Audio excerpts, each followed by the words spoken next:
Итак, добрый день еще раз. Только что мы с вами встречались. И здесь, в этом видео, мы просто еще раз подведем черту, еще раз спокойно, все более структурированно и систематизированно мы повторим.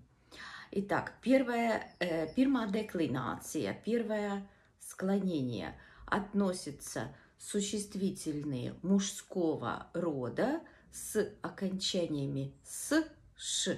Pie pirmās deklinācijas pieder vīriešu dzimte lietvārdi ar galotnēm «с», «š».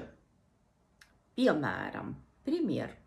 Galds, kalns, гора, galds, стол, vārds, имя, lietvārds, существительное, biezpiens, tvarog, benzīns, бензин, ūdens, вода, sāls, соль, sirups, сироп, звans, звонок, mežs, mežs, lies, vīrs, mūžs, rīts, утро, plīts, плита, uguns, огонь, ugunsgrēks, пожар, deguns, нос, bērns, ребенок, bērns, береза, и так траугс, посуда, ну и так далее. Значит, это я вам сказала венскайтлис, единственное число. Во множественном числе в первом склонении окончание будет